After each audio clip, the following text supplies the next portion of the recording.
एक बार एक crime reporter अपनी गाड़ी से कहीं जा रहा होता है, लेकिन अचानक उसकी गाड़ी के सामने एक आदमी बेसुध हालत में आकर गिर जाता है। तभी क्राइम रिपोर्टर अचानक अपनी गाड़ी का ब्रेक लगा लेता है, लेकिन वह बहुत घबरा हो जाता है।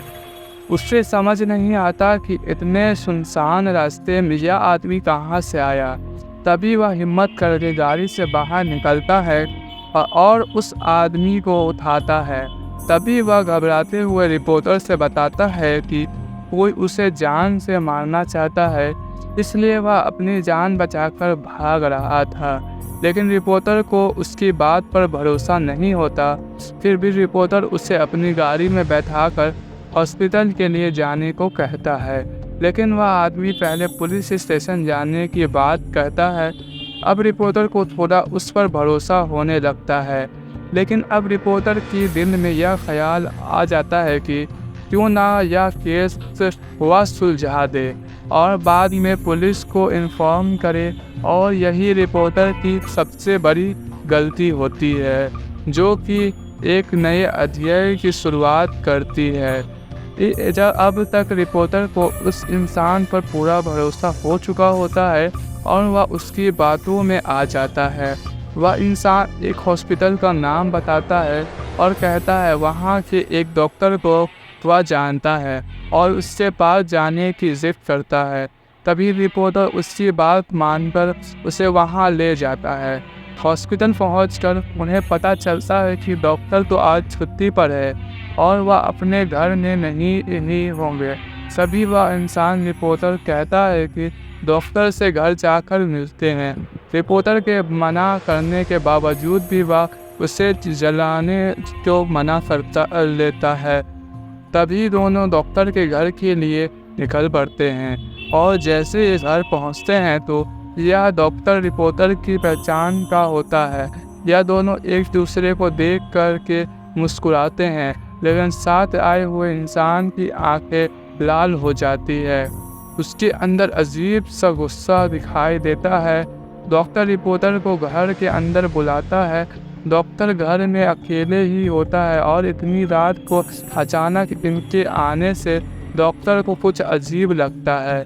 फिर भी वह रिपोर्टर से पहले से परिचित होने की वजह से दिमाग पर ज़्यादा जोर नहीं देता है। तभी रिपोर्टर डॉक्टर को सारी घटना बताते हैं, लेकिन डॉक्टर को फिर भी यह बात समझ नहीं आता कि यह आदमी उन्हें कैसे जानता है जो रिपोर्टर के साथ आया है।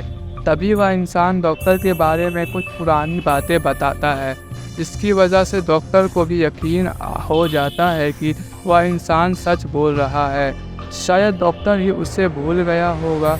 अचानक डॉक्टर उठकर कहता है, क्योंकि मैं आप लोगों के लिए चाय ले आता हूँ। तभी वह आदमी कहता है, आप रहने दीजिए, मैं चाय बना देता हूँ, आप मुझे अपने किचन का रास्ता बता दीजिए। लेकिन डॉक्टर को यह अनुचित लगता है तो वह उसे मना करता है, लेकिन वह इंसान काफ़ी जिद करने लगता है तो डॉक्टर को मजबूरी में उसे किचन तक ले जाना पड़ता है और डॉक्टर उसे चाय का सामान देते हैं और बाहर चले जाते हैं।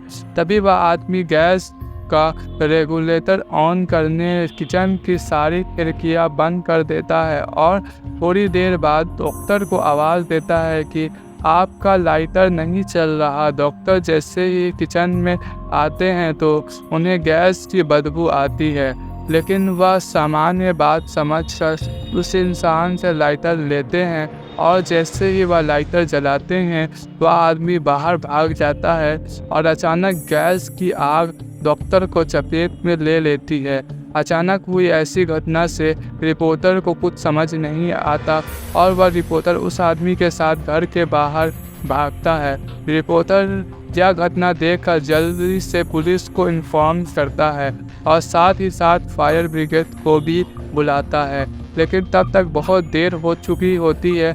घटनास्थल पर पुलिस के आने के बाद रिपोर्टर उस आदमी के साथ वहां से निकल जाता है और गाड़ी की स्पीड तेज करते हुए कहीं अकेले स्थान में जाना चाहता है। दरअसल यह सब देख करके उसका दिमाग घूम चुका था। उसे कुछ समझ नहीं आ रहा था कि यह सब क्या चल रहा है।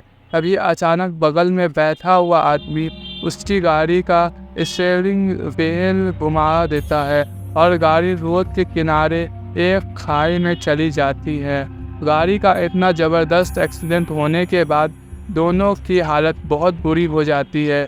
दोनों फ़ोन से लथपथ दिखाई देते हैं। रिपोर्टर मूर्छित अवस्था में होकर उस इंसान से पूछता है, तुमने ऐसा क्यों किया? तभी वह इंसान ज़ोर ज़ोर से हंसने लगता है और रिपोर्टर से कहता है, मेरा सोनू सो गया। रिपोर्टर यह सुनकर चकित रह जाता है, क्योंकि इस नाम से तो उसे उसकी प्रेमिका बुलाती थी, जो कुछ सालों पहले गुजर चुकी थी। जिसकी वजह यह रिपोर्टर ही था। इसलिए उसने अपने प्यार के जाल में फंसाकर उसे गर्भवती कर दिया था और जब बाद में लड़की के लिए शादी करने के लिए कहा तो वह मना करने लगा, लेकिन लड़की की जिद करने की वजह बाद वह शादी के लिए मान गया। लेकिन लड़की को क्या पता, यह तो केवल उसका दिखावा था और रिपोर्टर की मौत से यह कहानी ख़त्म हो जाती है।